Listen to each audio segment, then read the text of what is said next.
ሁላችሁም በዚህ መድረክ ላይ የተገኛችሁ ወንድሞችና እህቶች ሁላችሁም ለማመስገን እወዳለሁ። በጣም ጠቃሚ እና ለሀገራችን ችግሮች ሁሉ መፍትሄ ሆኑ ተጨባጭ ሁኔታውን ግንዛቤ ለህዝብ የሚያስጨብጡ ህዝቡ እየኖርበት ቢሆንም ለአንዳንዱ ጉዳይ ለቀባሪው ያወረዱት ቢሆንም በጣም ጠቃሚ ሐሳቦች ውዝደሞች ተላልፈዋል። ለዚህ ሁላችሁም ለማመስገን እወዳለሁ። ይሄንንም ሪሊ መድረክ በማስተባበር ከፍተኛ ስራ ለተቀን እንቅልፋት በመስራት ልደቱ አንተንም በህዝቡ እዚህ በተገኙትም በህዝቡ ፊት ለማመስገን እወዳለሁ። በግሌ እንግዲህ እኔ መጨረሻ ተናጋሪ መሆን አስቸጋሪ ነው፣ ግን ያዘጋጁትን በዚህ ላይ ተናገር ስላላችሁ እሱን አቀርባለሁ።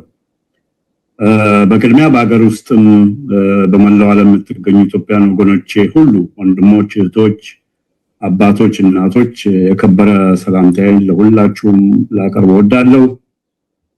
አገራችን ኢትዮጵያ በዘመናዊ ታሪኳ ታይቶ በማይታወቅ አደገኛ ሁኔታ ውስጥ እንደምትገኝ ብዙዎቻችን የምንስማማበት ቀደም ሲልም ብዙ ተብሎበታል። ዓለም አቀፍ ማህበረሰቡም በርካታ ጥናቶች ኤቪደንስ ቤዝድ ዴታ የተረጋገጡ ከኢኮኖሚያዊ ሁኔታዎች እስከ ገቨርናንስ እና ሰብአዊ መብቶች አገራችን ከዓለም ብቻ ሳይሆን ከአፍሪካም እጅግ ዘቅተኛ ቦታ እንደምትገኝ ያረጋገጡት የሚያውቁት ሀቅ ነው። ውስጣዊ የፖለቲካ ምህዳሩ ሀገራችን ከመንግስቴውም በባሰ ሁኔታ ጠቧል። በአብይ አህመድ አገዛዝ ዲሞክራሲያዊ ተቋማት ተዳክመው ሽባ ተደርገዋል። ከገዢው ፓርቲ የተለየ ሐሳብ ወይም አቋም መያዝ በወንጀል የሚያስጠይቅ ሆኗል። በበርካታ ቅራኔዎችና ቀውሶች የተዘፈቀው የጠቅላይ ሚኒስትር አብይ አህመድ አገዛዝ ተዳክሟል። ሀገራችን ይዞ እንዳይጠፋ ሁላችንም መረባረብ፣ መታገል፣ በጋራ ሆነን ለህልውናችን ለጋራ ጣፈንታችን ተባብረን አምርረን መታገል ወቅቱ አሁን ነው እላለሁ። ባለፉት 5 ዓመታት በልዩ ልዩ አካባቢዎች የተደረጉና ዛሬም በመደረግ ላይ ያሉ ጦርነቶች በሀገራችን ላይ ይህ ነው የማይባል ውድመት ህዝባችንን ሰፊ እልቂት አስከትሏል። አገዛዙ ለመደበቅ ለመሸፈን አይኔን ግንባር ያድርገው ይበል እንጂ የሀገር ድንበር መጠበቅ ኃላፊነት ሰጠው የሀገር መከላከያ ሰራዊት ዛሬ በመላው ሀገሪቱ ልዩ ልዩ ክፍሎች በተጠመዱ ጦርነቶች ሳቢያ ከፍተኛ ሰብአዊና ቁሳዊ ኪሳራ ደርሶበታል። የአብይ አህመድ አገዛዝ ወጣቶችን አስገድዶ ለጦርነት ማገዶ ማድረግ በስፋት ተግባራዊ እያደረገ ይገኛል። ገና ዘለው ያልጠገቡ ታዳጊዎች ጭምር ከመንገድና ከትምህርት ቤት ከእናታቸው ጉያ እየታፈሱ ለጦርነት ማገዶ እየሆኑ ነው። የአብይ አህመድ የጦረኛ ፖሊሲ እርምጃዎች ሳቢያ የሀገርና የህዝብ በማህበራዊ ስነልቦና ኢኮኖሚያዊ ድቀት ውድቀት ቀውስ ውስጥ ተዘፍቀናል። እንደ ሀገር እነዚህ ጦርነቶች በሀገራችን ህልውና ላይ ከፍተኛ አደጋ ጋርጠዋል። በመሆኑም የአብይ አህመድ ጦርነቶች መቆም አለባቸው የምንለው በእነኚህ ምክንያቶች ናቸው። ቀደም ሲል የተናገሩትን ወንድሞች እህቶች ሄደውበታል። የአብይ አህመድ የግፍ አገዛዝ ይብቃ ስንል ካለፉ ስርዓቶች በከፋ መልኩ የህዝብን ጥቅሞች የረገጡ የዜጎችን ነፃነቶችና መብቶች ላይ የተረማመደ ግፈኛ ነውረኛ ስርዓት ነው። ኢትዮጵያዊ ሰብአዊነት ተዋርዷል።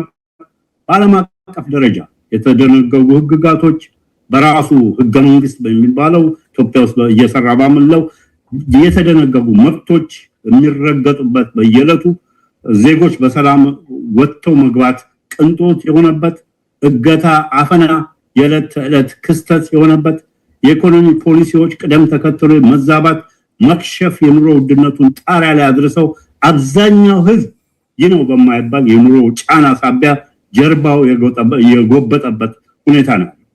በኮሪዶር ልማት ስም በመቶ ሺዎች ዜጎች በአዲስ አበባ በሸገር በግፍ እንዲፈናቀሉ ተደርጓል። በብዙ የሚቆጠሩ ጥቃቅንና አነስተኛ ንግድ ቤቶች ፈርሰዋል። የመቶ ሺዎች ዜጎች ህይወትና ኑሮ ተናግቷል። በልዩ ልዩ አካባቢዎች የነበሩ ማህበራዊ ትስስሮች፣ ማህበራት፣ እድሮች፣ እቁቦች እንዲፈርሱ ተደርገዋል። አገዛዙ ለታይታና ለፕሮፓጋንዳ ከተጠቀመባቸው ውጭ እነዚህ የመንቀልና የማፈናቀል እርምጃዎች ሳቢያ የብዙ ዜጎች ለቅሶ፣ የእናቶች ዋይታ፣ የልጆች ለቅሶ ምስሎች በየማህበራዊ ሚዲያዎች አጨናንቀው አይተናል። እኛም አብረን አልቅሰናል። በዓለም አቀፍ የሰብአዊ መብቶች እና የዲሞክራሲያዊ መብቶች፣ የንብረት ዋስትና፣ በህግና ፍትህ፣ በገቨርናንስ፣ በሰብአዊ መብቶች ካለም ቀደም ሲል እንዳሉ ካለም ብቻ ሳይሆን ዛሬ ኢትዮጵያ ከአፍሪካ ሀገራት የመጨረሻዎቹ ተርታ ምድብ ውስጥ ወድቃለች። ይሄንን ዛሬ ጊዜ ስለማይበቃን አንሄድበትም። 80% በላይ ይሄ በተባበሩት መንግስታት የልማት ድርጅት የዩኤንዲፒ ሪፖርት ኦክስፎርድ ዩኒቨርሲቲ ጋር ሆነው የሚያወጡት 80% በላይ በነጭ ድህነት ውስጥ የሚገኝ ህዝብ ምንም ለውጥ የማያመጡ ከመጨረሻ ደሃ ሀገሮች መካከል የምንገኝ ምጣኔ ሀብታችን እጅግ የወደቀ በአፍሪካም ደረጃ ስታንዳርድ ይሄ ባለበት ሁኔታ በመቶ ቢሊዮኖች ወጪ የተደረገባቸው ቤተ መንግስት፣ የኮሪዶር ልማት፣ የመዝናኛ ቦታዎች እነኚህ ቅድሚያ ሊሆኑ አይችሉም ለኢትዮጵያ። ሁሉም በላይ ደግሞ ይህ አገዛዝ በህዝቦች በልዩ ልዩ ቋንቋና የባህል ማህበረሰቦች ብሔሮች መካከል ቅራኔና ጥላቻን የሚያስፋፉ የከፋፍለ ግዛው ፖሊሲውን በማራመድ የስልጣን እድሜውን ለማራዘም የሚፈጽማቸው የዚህ ጠቅላይ ሚኒስትር ነውረኛ ድርጊቶች ሌላው የሀገራችን ሁሉና ስጋት ምንጮች ናቸው።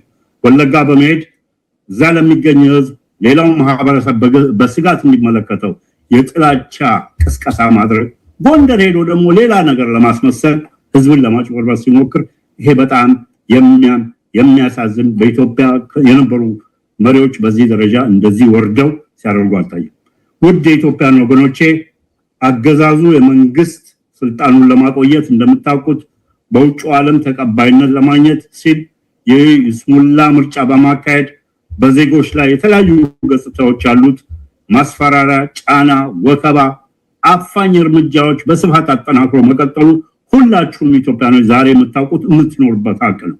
ኢትዮጵያ ውስጥ የምትገኙ ለኢትዮጵያ ህዝብ በሙሉ ግልጽ መሆን ያለበት የአብይ አህመድ አምባገነን አገዛዝ የቀፈቀፋቸው ቀደም ሲል ብዙዎቹ ወንድሞችና እህቶች የጠቃቆሷቸው ዘርፈ ብዙ ገጽታ ያላቸው አገራዊ ቀውሶች በስሙላ ምርጫ በአብይ አህመድ የምርጫ ግርግርና ድግስ ሊፈቱ ከቶ ነው አይችሉም።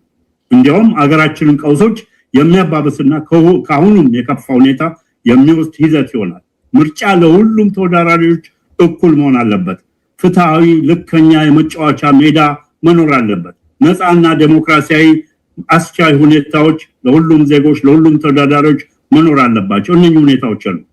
ስለዚህ ነው በተለይም ደግሞ በጦርነት ሳቢያ ቀደም ሲል በሄድንባቸው ከ50 በላይ የሀገሪቱ አካባቢዎች የሰላም የለም፣ የጦርነት አውድማ ሆነዋል። ኢትዮጵያ ያለምንም ጫና ወከባና ማስፈራሪያ መመረጥ የሚችልበት አውድ የለም። ይሄንን ደግሞ በቅርቡ የዩኬ የአሜሪካ ስቴት ዲፓርትመንት እንዲሁ የራሱ ምርጫ ቦርድ እኮ ያረጋገጡ ጉዳይ ነው። ነገር ግን 50% ኢትዮጵያ ላይመርጥ ሊመረጥ በማይችልበት ሁኔታ ሰላም በሌለበት ሁኔታ ምርጫ ብሎ ጭልጥ ብሎ እየጋለበ ይገኛል። አብይ አህመድ የራሱን ግፈኛ አገዛዝ ለሌላ 5 ዓመት ለማስቀጠል እንጂ የኢትዮጵያን ችግሮች ሊፈታ አይችልም። ስለዚህ ከአብይ አህመድ የስሙላ ምርጫ በፊት አገርን ከህልውና አደጋ የሚታደጋት ዲሞክራሲያዊና ሁሉን አቀፍ የራሱ የአብይ አህመድን ብልጽግናን ያካተተ ሽግግር አስፈላጊ